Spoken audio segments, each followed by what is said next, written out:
ಇಂದು ನಾವು ನಿಮ್ಮ ಮುಂದೆ ಒಂದು ದೈವಿಕ ಕಥೆ ಪ್ರಸ್ತುತಪಡಿಸುತ್ತಿದ್ದೇವೆ.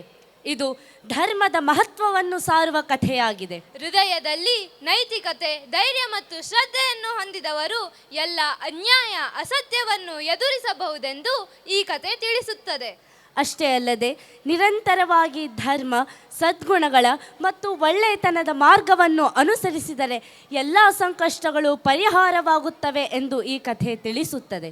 ಭಕ್ತಿ, ಶಿಸ್ತಿನಿಂದ ಮತ್ತು ಧೈರ್ಯದಿಂದ ನಾವು ಯಾವುದೇ ಕಷ್ಟವನ್ನು ಎದುರಿಸಬಹುದೆಂದು ತಮ್ಮ ಅಯ್ಯಪ್ಪ ಸ್ವಾಮಿಯ ರೂಪಕದ ಮೂಲಕ ಪ್ರದರ್ಶಿಸಲಿದ್ದಾರೆ ಫಸ್ಟ್ ಪಿ ವಿದ್ಯಾರ್ಥಿಗಳು ಅಯ್ಯಪ್ಪ ಸ್ವಾಮಿಯ ರೂಪಕ. ಸ್ವಾಮಿಯೇ ಶರಣಮಯ್ಯಪ್ಪ.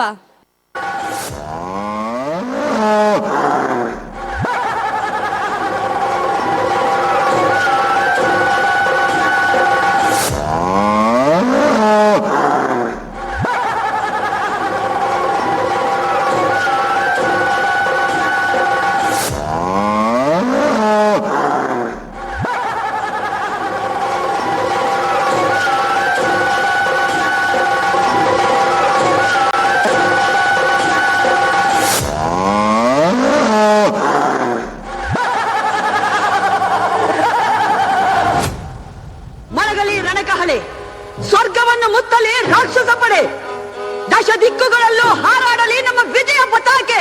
ದೇವತೆಗಳು ಸಾವನ್ನು ಗೆದ್ದವರು, ಅವರನ್ನು ಎದುರಿಸಬೇಕಾದ್ರೆ ನೀನು ಸಾವನ್ನು ಗೆಲ್ಲಬೇಕು. ಸಾವನ್ನು ಗೆಲ್ಲುವುದು ಹೇಗೆ? ವರದಿಂದ. ನೀನು ಮೊದಲು ಸೃಷ್ಟಿಕರ್ತನನ್ನು ಕುರಿತು ತಪಸ್ಸು ಮಾಡಿ ಸಾವಿಲ್ಲದಂತೆ ವರವನ್ನು ಪಡೆದಬೇಕು. ನಿಜ, ಮೊದಲು ತಪಸ್ಸು, ಆ ನಂತರ ಶತ್ರು ನಾಶ.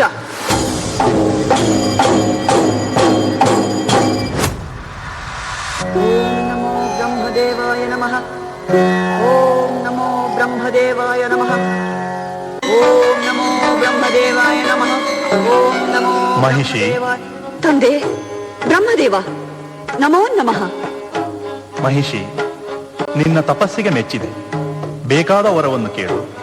ಬ್ರಹ್ಮದೇವ, ನನಗೆ ಸಾವಿಲ್ಲದಂತೆ ಅನುಗ್ರಹಿಸು. ಮಹಿಷಿ, ಹುಟ್ಟು ಸಾವು ಬಾಳಿನ ಎರಡು ಕೊನೆಗಳು.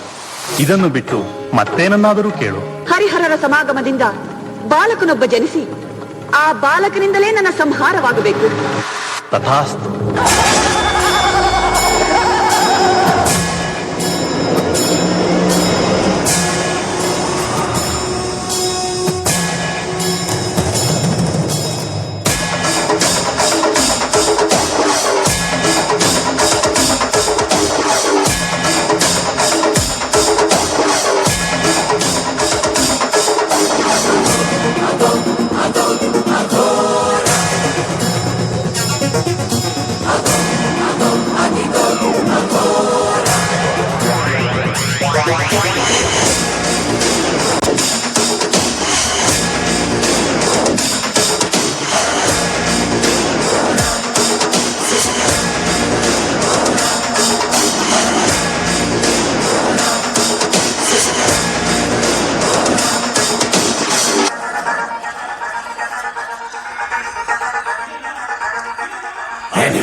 ಮಹಾರಾಜ, ನಿನ್ನ ಪೂಜೆಗೆ ಮೆಚ್ಚಿ ದೇವರು ಕರುಣಿಸಿರುವ ದಿವ್ಯ ಫಲವೇ ಈ ಮಗು. ಇದನ್ನು ಅರಮನೆಗೆ ತೆಗೆದುಕೊಂಡು ಹೋಗು. ಇವನಿಗೆ 12 ವರ್ಷಗಳಾದ ನಂತರ ಜಗತ್ತಿಗೆ ಇವನ ಮಹಿಮೆ ತಿಳಿಯುವುದು.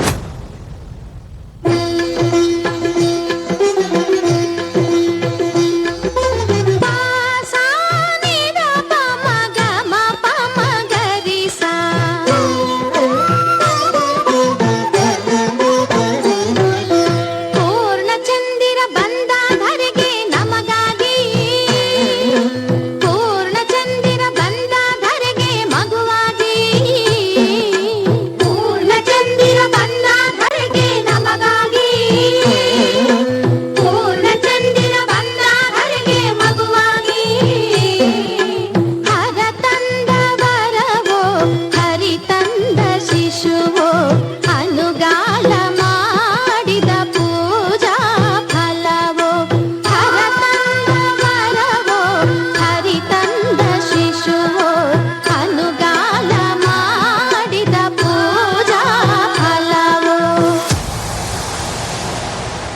ಅಪ್ಪಾಜಿ. ಕಂದ. ಮಣಿಕಂಠ, ದುಃಖಿಸಬೇಡಿ ಅಪ್ಪಾಜಿ. ಹುಲಿಯ ಹಾಲನ್ನು ನಾನು ತರುತ್ತೇನೆ. ಆಶೀರ್ವಾದ ಮಾಡಿ.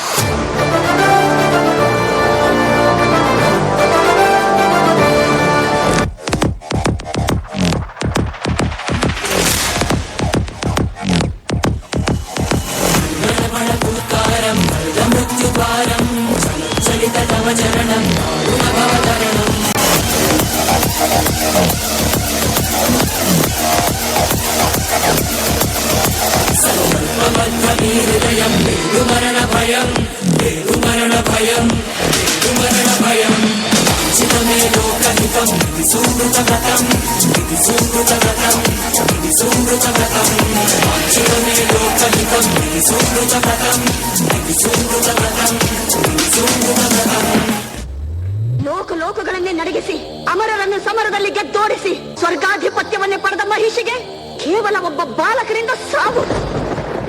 ನಾರಾಯಣ ನಾರಾಯಣ. ಪೂಜ್ಯರಿಗೆ ನಮಸ್ಕಾರ. ನೀನು ಯಾವ ಕಾರಣಕ್ಕಾಗಿ ಜನ್ಮವೆತ್ತಿರುವೆಯೋ ಅದನ್ನು ಪೂರೈಸುವ ಸಮಯ ಬಂದಾಯಿತು. ಆ ಮಹಿಷಿಯನ್ನು ಸಂಹರಿಸಿ ಈ ಮಹತ್ತರವಾದ ಲೋಕ ಕಲ್ಯಾಣ ಕಾರ್ಯವನ್ನು ಪೂರ್ಣಗೊಳಿಸು.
ನಮ್ಮ ರಾಜಕುಮಾರರು ಹುಲಿಯನ್ನೇರಿ ಅರಮನೆಯೊಳಗೆ ಬರ್ತಿದ್ದಾರೆ ಮಹಾಪ್ರಭು.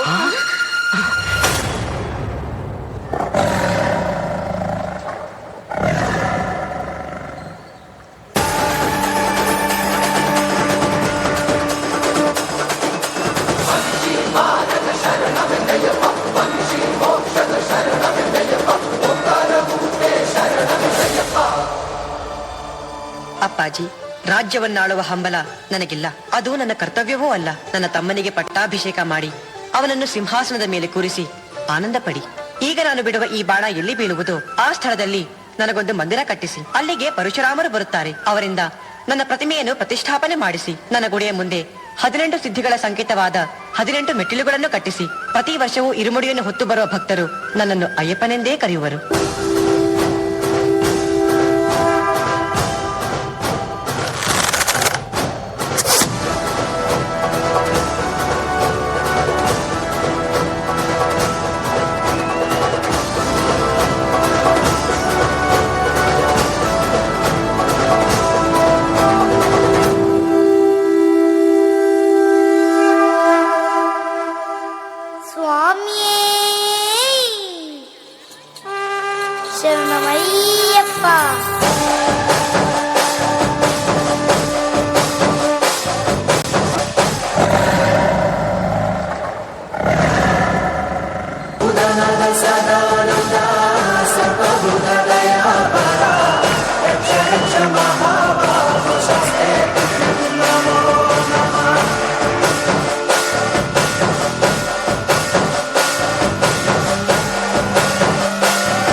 ಅಲಂಕಾರವೆಲ್ಲ ಮುಗಿದಾದ ಮೇಲೆ